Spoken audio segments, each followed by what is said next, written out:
دنیا میں رہنے کے لیے کوئی بھی نہیں ہے، نہ کوئی اور چیز ہے نہ کوئی انسان ہے۔ قرآن مجید کے اندر بار بار اللہ فرماتے ہیں کہ کچھ بھی باقی نہیں بچے گا اس رب کائنات کی ذات کے علاوہ، سب کچھ فنا ہو جائے گا۔ کل من علیہا فان، جو کچھ بھی آپ کو زمین کے اوپر نظر آتا ہے سب فنا ہونے والا ہے۔ کل من علیہا فان، سب فانی ہے۔ کل نفس ذائقۃ الموت، ہر جی موت کے منہ میں جانے والا ہے۔ صرف ایک ذات ہے، وَيَبْقَى وَجْهُ رَبِّكَ ذُو الْجَلَالِ وَالْإِكْرَامِ، کہ اس ذات کو بقا ہے، اس کے علاوہ باقی سب کے لیے فنا ہے۔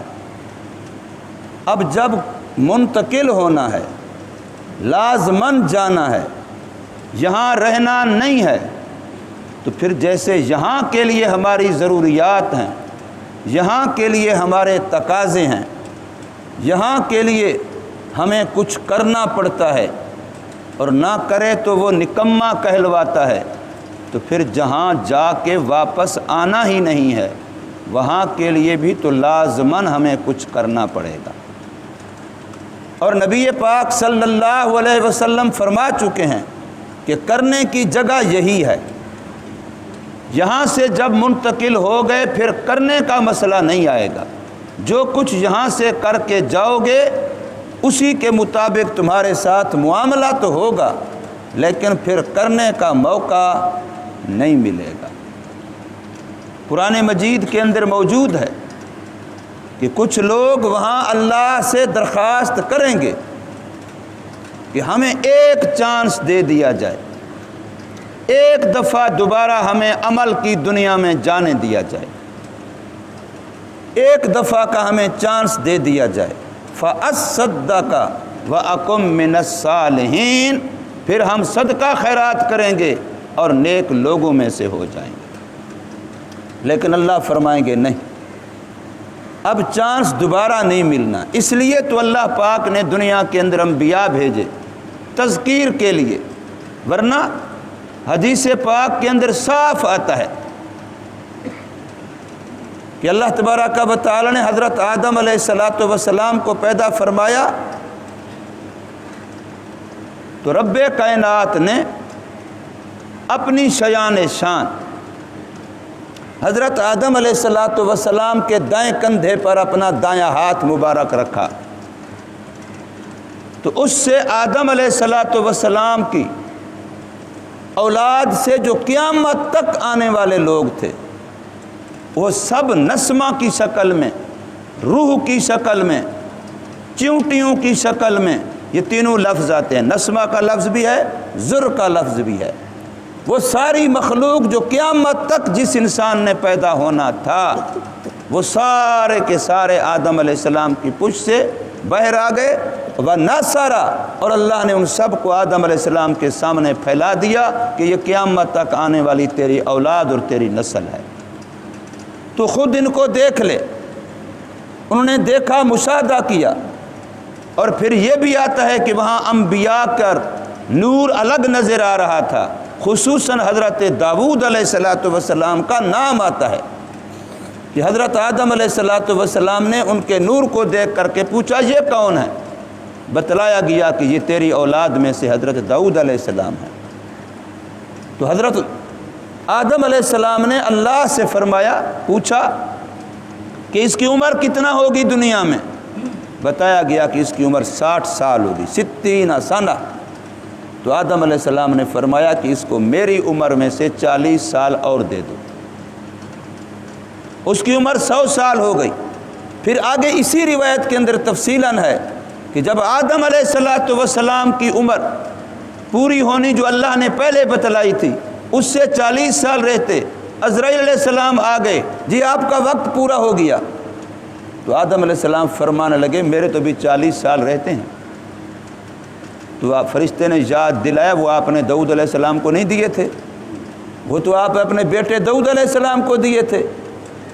تو حدیث پاک میں فجاہد آدم، آدم نے انکار کر دیا اور اس میں پھر لکھا ہے کہ اسی وجہ سے انسان کی سرشت میں ہے کہ وہ انکار کرتا جاتا ہے، کئی باتوں کا انکار کر دیتا ہے۔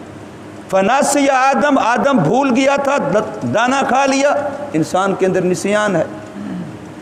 آدم نے انکار کر دیا، انسان کے اندر انکار ہے۔ یہ تقدیر کے مسئلے، اللہ کا معاملہ ہے۔ تو بہرحال اللہ پاک نے ساری اولاد آدم کو یوں پیدا کیا روحوں کی شکل میں، پھر رب کائنات نے پوچھا الست بربکم، کیا میں تمہارا رب نہیں ہوں؟ تو سب نے اقرار کیا، قالوا بلا، کیوں نہیں، آپ ہی ہمارے رب ہیں۔ پھر اللہ نے فرمایا میں نے اس لیے تمہیں سامنے کر کے تمہارے ابے کو گواہ بنا کے میں نے یہ بات تم سے کہلوائی، تاکہ کل قیامت کے دن تم میں سے کوئی انکار نہ کر دے کہ ہمیں تو اللہ کے رب ہونے کا پتہ نہیں تھا۔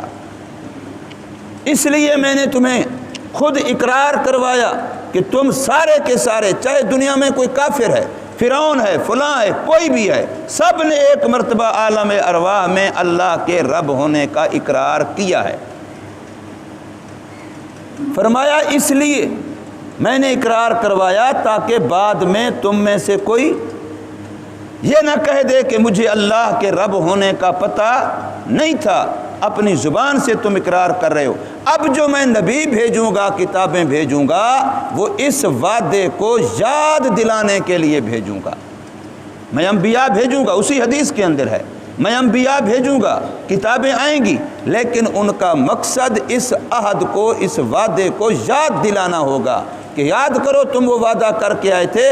دنیا جگہ ایسی ہے کہ وہاں انسان اس کے نقشوں میں، اس کے دندوں میں، اس کے کاموں میں، اس کی مصروفیات میں ایسا پڑ جاتا ہے کہ پچھلی بات بھول جاتی ہے۔ تو میں انبیاء بھیجوں گا تاکہ تمہیں تذکیر کریں، یاد دہانی کریں کہ کہیں بھول نہ جانا، تم وعدہ کر کے آئے تھے۔ پروردگار اللہ ہے، پالنے والا اللہ ہے، رب اللہ ہے، یہ بات تم خود مان کر کے آئے تھے۔ اور اسی حدیث کے اندر مزید تفصیل کے لیے اللہ تبارک و تعالیٰ کا نظام ہے، تقدیر کے مسئلے ہیں۔ پھر اللہ پاک نے آدم علیہ السلام کی وہ سلسلہ ختم کیا، پھر دوبارہ دایاں ہاتھ کندھے پہ رکھا، دائیں کندھے پہ، تو ایسی مخلوق پیدا ہوئی بیضاء، جو سفید نورانی۔ تو اللہ نے فرمایا یہ وہ ہیں اہل الجنہ، جن کو اللہ نے پہلے سے جنت والا بنایا۔ اور دوسرے بائیں کندھے پہ ہاتھ اپنی شایان شان اللہ نے رکھا، تو اور جو وہاں سے پھر اولاد نوح جو نسمیں نکلے، فرمایا سودا، وہ ایسے کالے تھے جیسے آگ میں کوئی چیز جل کر کے کالی ہو جاتی ہے۔ تو پھر بتایا گیا اہل النار، یہ جہنم والے۔ صحابہ نے جب یہ حدیث حضور نے بیان فرمائی، اس کا سب پس منظر بھی آتا ہے ایک دوسرا کہ ایک صحابی بیمار تھے، دوسرے صحابی اس کو پوچھنے کے لیے تیمارداری کے لیے گئے تو آگے وہ رو رہے ہیں۔ پھر تو کیوں رو رہا ہے؟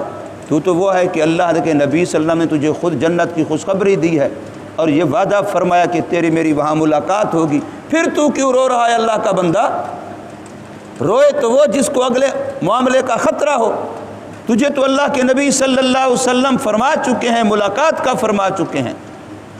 تو وہ اس صحابی نے پھر یہ ساری حدیث سنائی کہ مجھے یہ پتہ نہیں ہے کہ میرا نام، میرے جو نام ہے وہ اس لسٹ اور فہرست میں ہے جو اہل جنت میں سے تھے، یا میرا نام اس لسٹ اور فہرست میں ہے جو اہل نار میں سے تھے، میں اس وجہ سے رو رہا۔ اور ایک حدیث میں آتا ہے کہ اللہ نے اس میں سے جو وہ اولاد سامنے بکھیری ہوئی تھی، اپنی شیان شان یوں اپنی مٹھی بھری اور فرمایا کہ یہ جنت والے، اور باقی ماندہ کی مٹھی بھری اور فرمایا یہ جہنم والے۔ اب صحابی کہتے ہیں مجھے نہیں پتا کہ میں پہلی مٹھی میں سے ہوں یا پتہ نہیں میں دوسری مٹھی میں سے ہوں، اس لیے مجھے وہ خطرہ لگا ہوا ہے، ڈر لگا ہوا ہے، میں اس وجہ سے رو رہا۔